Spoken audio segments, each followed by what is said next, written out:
In this section, we're going to talk about the tools that we'll be using in this course. There are two main tools that we will use.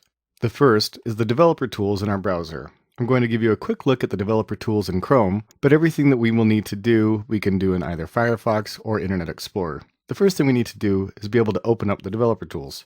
On a Windows machine, you do this with Control-Shift-I or with the F12 key.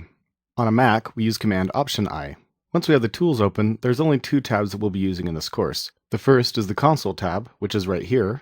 This will show us the console output every time we use the console.log statement inside of our program. And the second is the Elements tab. This shows us the structure of our HTML. In addition to that, we can look at specific pieces of HTML by either clicking the inspector tool right here, and then selecting an element, which highlights that element, or we can use a keyboard shortcut to do the same thing. On Windows, that's Control-Shift-C, and on a Mac, that's Command-Shift-C. Command-Option-C also works. The other tool that we'll be using in this course is Plunker. This is at the address plnkr.co. From here, if you simply click Launch the Editor, you'll get to a Plunker editing window. Plunker is a comprehensive online coding tool. This will be our development environment throughout this course. Of course, you're free to use any development environment that you wish, but Plunker makes it very easy to try out new things and save your work. I'm going to give you a very brief introduction to Plunker. This is by no means comprehensive, but it will give you the basics that you need in order to follow along. On the left-hand side over here is our list of files. This link right here allows us to create a new file, which we can name whatever we want.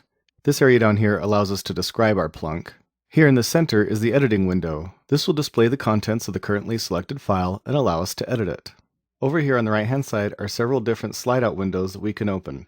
The first one is the live preview window. By clicking this, we will see a live preview of the code that we have created. This next one is the external libraries window. This is where we can find AngularJS and add it into our project. When we want to add a library to our project, we have to have an HTML page open. I currently have index.html open, so if I click this angular.js link, it will insert it into my file. You can see that it's added this script tag right here. One thing that's important to note is that we've added the release version of AngularJS 1.3. You should use the latest version of Angular. You'll see that throughout the course I'm using various release candidates of Angular 1.3, but you can safely ignore that because everything we do in this course will be compatible with the latest version of Angular. Up here I can search for packages, so if I want to look for different Angular packages, I can type in Angular and hit enter, or if I want jQuery, I can type in jQuery. And of course if I just click home, I go back to just seeing all the popular packages. For most of our projects, we're going to use Angular, jQuery, and Bootstrap. I've already added in Angular, so I'll add in jQuery and Bootstrap. It is important to know that jQuery should come before Angular and Bootstrap. jQuery is a requirement for the Bootstrap JavaScript, and if we put jQuery before Angular, then Angular will use the full version of jQuery instead of the mini version which comes included with Angular. We're going to be creating a lot of different directives, therefore we're going to be creating a lot of different plunks. Because of this, it's a great idea to set up a template inside of Plunker so that you can use that every time we create a new project. So let's walk through the steps for creating a suitable template for an Angular project and then save that template.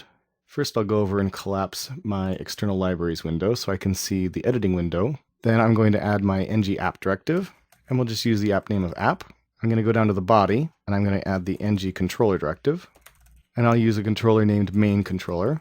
Those are all the changes I'm going to make to the HTML. You could also add the container class to the body. I do that in several of the projects as well, but that's up to you. Let's go down into our script file, and here's a useful tip. If you want to navigate between files, holding down Control and hitting an arrow key will navigate between files inside of Plunker. For our script template, we'll just create a module, and we'll create a controller, which will be that main controller. We'll inject in the scope, and then we'll leave it empty. This is a suitable starting point. Now that I have this looking the way that I want for a template, I'm going to click Save. You can also hit Control-S. That will save my plunk. And now I've got this button, which is Save this plunk to your list of templates. But before I do that, I do want to give it a description to make it easier to tell among the different templates that I may have. So I'll come down in here in the description box and type in simple Angular 1.3. I'll save that again, and now I'll go over and click this button to save this plunk to my list of templates. Once that's done, if I click over here in my templates list, you can actually see the template that we've just created has shown up right here. So there's a basic rundown of how to use Plunker. There's a lot more you can do with it, and I recommend you explore the options in Plunker, but this will give you enough knowledge to follow along in this course.